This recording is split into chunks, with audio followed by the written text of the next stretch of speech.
ನೋಡ್ರಿ ಮಂಗಳವಾರದ ಸ್ಪೆಷಲ್ ಇದು ಕರಿಗಡುಬು ಅಂತ ಕರಿತೀವಿ ನಾವು. ಕರಿಗಡುಬು ಮಾಡೋದು ಯಾವ ಥರ ಅಂತ ತೋರಿಸ್ತಾ ಇದ್ದೀನಿ, ಬನ್ನಿ ಫ್ರೆಂಡ್ಸ್ ನೋಡ್ಕೊಂಬರೋಣ. ಹಾಯ್ ಎಲ್ಲರಿಗೂ ನಮಸ್ಕಾರ, ಹೇಗಿದ್ದೀರಿ? ಚೆನ್ನಾಗಿದ್ದೀರಾ? ನಾನು ಚೆನ್ನಾಗಿದ್ದೀನಿ, ನೀವು ಚೆನ್ನಾಗಿದ್ದೀರಾ ಅಂತ ತಿಳ್ಕೊಂಡಿದ್ದೀನಿ.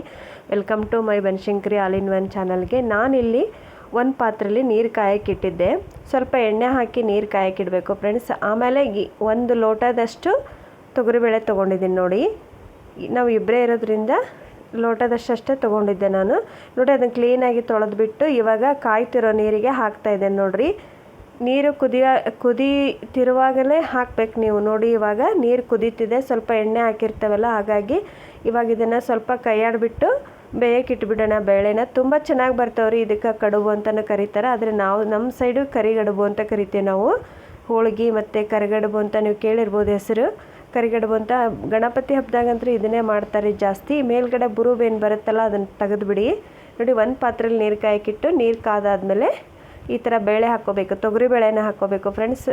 ಆಮೇಲೆ ಈ ಕಡೆ ಒಂದು ಸ್ವಲ್ಪ ನೋಡಿರಿ ಅರ್ಧ ಕೆ ಜಿ ಆಗೋಷ್ಟು ಮೈದಾ ಹಿಟ್ಟು ತೊಗೊಂಡು ಅದಕ್ಕೆ ಉಪ್ಪು ಹಾಕಿಬಿಟ್ಟು ಆಮೇಲೆ ಸ್ವಲ್ಪ ಕಾದೆಣ್ಣೆ ಹಾಕಿ ಕಲಿಸ್ಕೋಬೇಕು. ಕಾದೆಣ್ಣೆ ಯಾಕೆ ಹಾಕಬೇಕು ಅಂದರೆ ಚೆನ್ನಾಗಿ ಬರ್ತಾವ್ರಿ, ಗರಿ ಗರಿಯಾಗಿ ಬರ್ತಾವೆ ಕಡುಬು, ಹಾಗಾಗಿ ಹೇಳ್ತಾ ಇದ್ದೀನಿ. ಸ್ವಲ್ಪ ಕಾದೆಣ್ಣೆ ಹಾಕ್ಕೊಂಡು ಎಲ್ಲ ಮಿಕ್ಸ್ ಮಾಡಿಬಿಟ್ಟು ಕಲಸಿಟ್ಬಿಡಿ. ಒಂದು ಸ್ವಲ್ಪ ನೆನೆಬೇಕಿದು.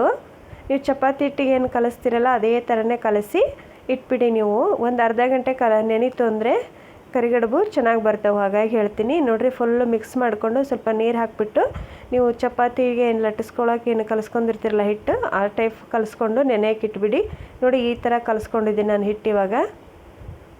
ಇವತ್ತು ಹೇಗಿದ್ರು ಮಂಗಳವಾರ ಇತ್ತು, ಬನಶಂಕರಿ ಅಮ್ಮಗೆ ಇವತ್ತು ಪ್ರಸಾದ ಮಾಡಬೇಕಿತ್ತಲ್ಲ, ಅದಕ್ಕೆ ತೋರಿಸ್ತಾ ಇದ್ದೆ. ನಾನು ಕರಿಗಡುಬು ಮಾಡ್ತಾಯಿದ್ದೆ, ನಿಮಗೂ ಕರಿಗಡುಬು ಮಾಡೋದು ಯಾವ ಥರ ಅಂತ ತೋರಿಸ್ತಾ ಇದ್ದೀನಿ.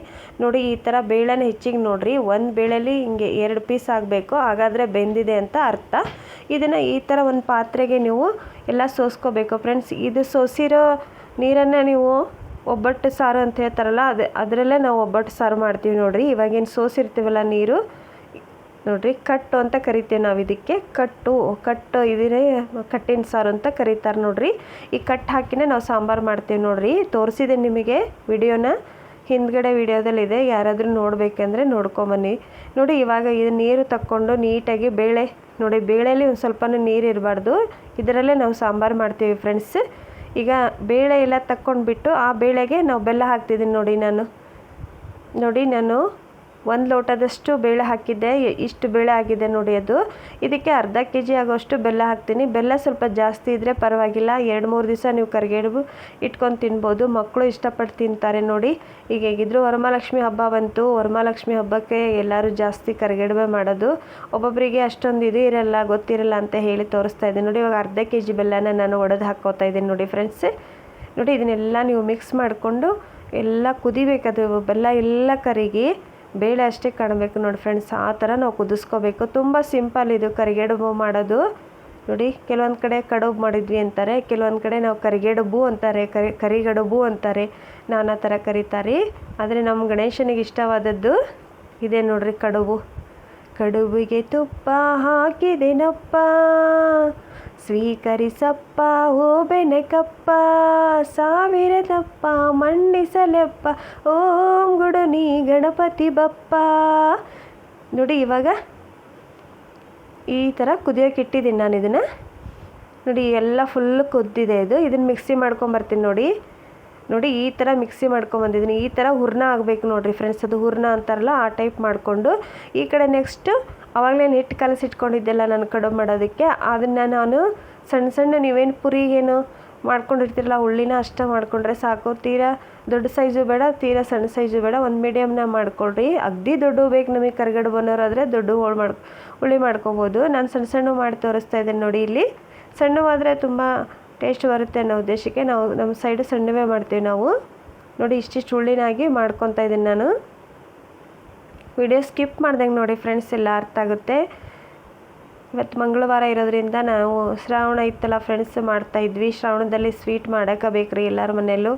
ನೋಡಿ ಇವಾಗ ಇಷ್ಟಿಷ್ಟು ಉಳ್ಳಿ ಮಾಡಿ ಇಟ್ಕೊತಾ ಇದ್ದೀನಿ ನಾನು. ಸ್ವಲ್ಪನೇ ಮಾಡಿ ಉದ್ದಿ ತುಂಬಿ ಕರಿದು ಮತ್ತೆ ಮಾಡ್ಕೊತೀನಿ ಫ್ರೆಂಡ್ಸ್. ಯಾಕಂದರೆ ಒಬ್ಬರೇ ಹಾಕ್ತೀವಲ್ಲ ಎಲ್ಲ ಒಣಗಿಬಿಡ್ತಾವು ಅನ್ನೋ ಉದ್ದೇಶಕ್ಕೆ ಈ ಕಡೆ ಎಣ್ಣೆನೂ ಕಾಯಕ್ಕಿಟ್ಟಿದ್ದೆ ನೋಡಿ. ಇವಾಗ ಲಟ್ಟಿಸ್ಕೊತಾ ಇದ್ದೀನಿ ನೋಡಿ. ನಾನು ಹಾಳೆ ಯಾವ ಥರ ಮಾಡ್ಕೋತೀವಿ ನಾವು ಕರಿಗಡುಬಿಗೆ ಅಂತಲೂ ತೋರಿಸ್ತಾ ಇದ್ದೀನಿ ನೋಡಿ. ಕೆಲವೊಬ್ರಿಗೆ ಗೊತ್ತಿರಲ್ಲ ಅನ್ನೋ ಉದ್ದೇಶಕ್ಕಷ್ಟೇ ಇದನ್ನು ವಿಡಿಯೋ ಮಾಡಿದ್ದೀನಿ ಫ್ರೆಂಡ್ಸ್. ನಾನು ನೋಡಿ ಇಷ್ಟು ಸಣ್ಣವಾದರೆ ಸಾಕು, ತೀರಾ ದೊಡ್ಡ ಮಾಡಿಕೊಂಡ್ರೆ ಅಷ್ಟೊಂದೇನು ಟೇಸ್ಟ್ ಬರಲ್ಲ ಅಂತ ಹೇಳ್ತೀನಿ. ನೋಡಿ ಇಷ್ಟಾಗಿ ಮಾಡ್ಕೊಂಡಿದ್ದೀನಿ ನಾನು. ಸ್ವಲ್ಪ ಅಕ್ಕಿ ಹಿಟ್ಟು ಹಾಕ್ಕೋಬೇಕು, ಯಾಕಂದರೆ ಅಕ್ಕಿ ಹಿಟ್ಟು ಹಾಕ್ಕೊಂಡೇವಿ ಅಂದರೆ ನಾವು ಹಾಳೆ ಏನು ಮಾಡಿ ಇಟ್ಕೊಂಡಿರ್ತಿಲ್ಲ, ಒಂದ್ರ ಮೇಲೆ ಒಂದು ಹಾಕಿದರೂ ಸಹಿತ ಅವು ಹತ್ತೋದಿಲ್ಲ. ಹಾಗಾಗಿ ಮನೇಲಿ ಅಕ್ಕಿ ಹಿಟ್ಟಿದ್ರೆ ನೀವು ಉಪಯೋಗಿಸ್ಕೋಬೋದು. ಇಲ್ಲಾಂದರೆ ಮೈದಾ ಹಿಟ್ಟು ಹಾಕ್ಕೊಂಡ್ವಿ ಅಂದ್ರೆ ಅವು ಹತ್ತು ಬಿಡ್ತಾವೆ ಹಾಳೆಗಳು ಈ ಥರ. ನೋಡಿ ಇಲ್ಲಿ ನಾವು ಒಂದ್ರ ಮೇಲೆ ಒಂದು ಒಗೆದ್ರೂ ಸಹಿತ ಅದು ಹತ್ಕೊಂಡಿರಲ್ಲ, ಅಕ್ಕಿ ಹಿಟ್ಟು ಹಾಕಿರೋದ್ರಿಂದ ಒಣಗಲ್ಲ ಫ್ರೆಂಡ್ಸ್. ಅದಕ್ಕೆ ಹೇಳ್ತಾ ಇರೋದು ಅಕ್ಕಿ ಹಿಟ್ಟೆ ಯೂಸ್ ಮಾಡಿ ಆದಷ್ಟು. ನೋಡಿ ಇವಾಗ ಫುಲ್ ಎಲ್ಲದನ್ನು ಉದ್ಕೊಂಡು, ತುಂಬ ಸಿಂಪಲ್ ಫ್ರೆಂಡ್ಸ್ ಇದು ಕರಿಗಡುಬು ಮಾಡೋದು. ಇನ್ನು ಒಬ್ಬಟ್ಟು ಮಾಡೋದೇ ಸ್ವಲ್ಪ ವಜ್ಜಿ ಅನ್ಬೋದು, ಏಕೆಂದರೆ ಒಬ್ಬೊಬ್ಬರಿಗೆ ಒಬ್ಬಟ್ಟು ಮಾಡೋದು ತುಂಬಾ ಕಷ್ಟ. ನೋಡಿ ಇವಾಗ ಎಲ್ಲ ಉಳ್ಳಿನೂ ಇಷ್ಟು ಉಳ್ಳಿ ಮಾಡಿ ಇಟ್ಕೊಂಡಿದ್ದೆಲ್ಲ ನಾನು. ಇವಾಗ ನೋಡಿ ತುಂಬೋದು ಹೇಗೆ ಅಂತ ತೋರಿಸ್ತೀನಿ. ಈ ಸುತ್ತಲೂ ಒಂದು ಕಡ್ಡಿಗೆ ನೋಡಿ ಈ ಥರ ಕಡ್ಡಿ ತೊಗೊಂಡು ಸುತ್ತಲೂ ನಾವು ಈ ಕಡೆ ನೀರು ಹಚ್ಕೋಬೇಕು. ಇದಕ್ಕೆ ಹಣೆ ಬರ ಕಡ್ಡಿ ಅಂತ ಹೇಳ್ತಿದ್ರು ನಮ್ಮ ಅಜ್ಜಿಯರು. ನೋಡಿ ಹಣೆ ಬರ ಕಡ್ಡಿ ತೊಗೊಂಬರಿ ಅಂತ ಹೇಳ್ತಿದ್ರು. ಹಣೆ ಬರ ಕಡ್ಡಿ ಅಂತ ಏನಂತ ಕೇಳಿದ್ರೆ ಅವ್ರು ಹೇಳ್ತಿರ್ಲಿಲ್ಲ.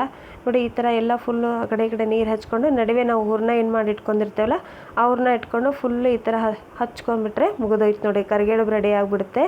ಅಂದರೆ ಇದನ್ನು ಸ್ವಲ್ಪ ನೀಟಾಗಿ ಆ ಕಡೆ ಈ ಕಡೆ ಬಾಯಿ ಬಿಡ್ದ ಥರ ನಾವು ತುಂಬಬೇಕು. ಯಾಕಂದರೆ ನಾವು ಎಣ್ಣೆಲಿ ಹಾಕಿದ್ವಿ ಅಂದರೆ ಒಡೆದು ಬಿಡ್ತಾವ್ರಿ, ಆಮೇಲೆ ಎಣ್ಣೆ ಎಲ್ಲ ಕೆಟ್ಟುಬಿಡುತ್ತೆ ಅಂತ. ನೋಡಿ ಈ ಸುತ್ತಲೂ ಹಚ್ಕೋತಾ ಇದ್ದೀನಿ ನಾನು ಸುತ್ತಲೂ ನೀರು ಹಚ್ಕೊಂಡು ನಡುವೆ ಈ ಥರ ಹೂರಣ ಇಡಬೇಕು. ನೋಡಿರಿ ತುಂಬ ಸಿಂಪಲ್ ಫ್ರೆಂಡ್ಸ್ ಇದು. ನಡುವೆ ಹೂರಣ ಇಟ್ಟು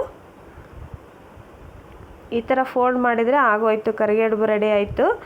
ತುಂಬ ಸಿಂಪಲ್ಲಾಗಿ ನಾವು ಮಾಡ್ಕೋಬೋದು ಕರಿಗಡುಬು. ನೋಡಿ ಮಕ್ಕಳೆಲ್ಲ ಜಾಸ್ತಿ ಇಷ್ಟಪಡೋದು ಇದನ್ನೇ ಅಲ್ವಾ, ಹೋಳಿಗೆ ಒಬ್ಬಟ್ಟಿಗಿಂತ ಜಾಸ್ತಿ ಕರಿಗಡುಬು ಇಷ್ಟಪಡ್ತಾರೆ, ಆಡ್ಕೊತಾನೆ ತಿಂತಾರೆ ಮಕ್ಕಳು ಅಂತ ಹೇಳ್ಬೋದು. ತುಂಬ ಸಿಂಪಲ್ಲಾಗಿರೋ ರೆಸಿಪಿ ತೋರಿಸಿದ್ದೀನಿ. ವಿಡಿಯೋ ಇಷ್ಟ ಆದರೆ ಕಮೆಂಟ್ ಬಾಕ್ಸಲ್ಲಿ ಹೇಳ್ರಿ, ಶೇರ್ ಮಾಡಿ ನಿಮ್ಮ ಫ್ರೆಂಡ್ಸ್ಗೆಲ್ಲ ಅಂತ ಹೇಳ್ತೀನಿ. ಲೈಕ್ ಮಾಡೋದನ್ನು ಮರಿಬೇಡಿ ಫ್ರೆಂಡ್ಸ್. ಇವಾಗ ನೋಡಿರಿ ಎಣ್ಣೆನ ಕಾದಿತ್ತು, ಇವನ್ನ ಹಾಕ್ತಾಯಿದ್ದೀನಿ ನೋಡಿ ನಾನು. ನೋಡಿ ಈ ಥರ ಉಬ್ಬುತ್ತವು ಫ್ರೆಂಡ್ಸ್. ನಾವು ಎಷ್ಟು ನೆನೀತೈತಲ್ಲ ಅಷ್ಟು ಚೆನ್ನಾಗಿ ಬರ್ತವೆ ಕಡುಬು. ನೋಡಿ ತುಂಬ ಸಿಂಪಲ್ಲಾಗಿ ನಾವು ಮಾಡ್ಕೋಬೋದು. ಗಣೇಶ ಹಬ್ಬಕ್ಕೆ ಮಾತ್ರ ಎಲ್ಲರೂ ಜಾಸ್ತಿ ಕಡುಬು ಮಾಡ್ತಾರೆ ಕರಿಗಡುಬು. ನೋಡಿ ಇವಾಗ ಈ ಥರ ನೀವು ಆ ಕಡೆ ಈ ಕಡೆ ಎಲ್ಲ ಬೇಯಿಸ್ಕೋಬೇಕು. ಸ್ವಲ್ಪ ಕೆಂಪಾಗೋವರೆಗೂ ಬೇಯಿಸ್ಕೊಂಡ್ರೆ ಸಾಕು. ನೋಡಿ ಸೇಮ್ ಕರ್ಜಿಕಾಯಿ ಟೈಪ ಆಗಿರುತ್ತೆ ಫ್ರೆಂಡ್ಸ್. ಅಷ್ಟು ಚೆನ್ನಾಗಿ ಬರ್ತವೆ, ಗರಿ ಗರಿಯಾಗಿ ಬರ್ತವೆ. ಎಣ್ಣೆ ಹಾಕಿ ಕಲಿಸ್ಕೊಳ್ರಿ. ಕಲಿಸೋವಾಗ ಸ್ವಲ್ಪ ಕಾದ ಎಣ್ಣೆನ ಹಾಕಿಬಿಟ್ಟು ಕಲಿಸಿದ್ರೆ ಚೆನ್ನಾಗಿ ಬರ್ತಾವೆ ಅಂತ ಹೇಳ್ತೀನಿ. ನೋಡಿ ಇವಾಗ ರೆಡಿ ಅದು ಕರಿಗಡುಬು. ಬನ್ನಿ ಫ್ರೆಂಡ್ಸ್ ಕರಿಗಡುಬು ತಿನ್ನೋಣ ಎಲ್ಲರೂ. ಇದಕ್ಕೆ ತುಪ್ಪ ಮತ್ತು ಪಚ್ಚಡಿ ಎಲ್ಲ ರೆಡಿ ಮಾಡಬೇಕು. ಈಗ ತುಪ್ಪ ರೆಡಿ ಇದೆ, ಪಚ್ಚಡಿ ಪಲ್ಯ ಎಲ್ಲ ರೆಡಿ ಮಾಡ್ಬೇಕು. ನೋಡಿರಿ ಯಾವ ಥರ ಸಾಫ್ಟಾಗಿ ಬಂದಿದೆ ಕರಿಗಡುಬು ಅಂತ. ಒಂದ್ಸಲ ಟ್ರೈ ಮಾಡಿ ಫ್ರೆಂಡ್ಸ್, ಯಾರಿಗೆಲ್ಲ ಕರಿಗಡುಬು ಮಾಡೋಕ್ಕೆ ಬರಲ್ಲ ನೋಡಿಕೊಂಡು. ಮತ್ತೆ ಸಿಗ್ತೀನಿ. ಎಲ್ಲರಿಗೂ ಧನ್ಯವಾದಗಳು.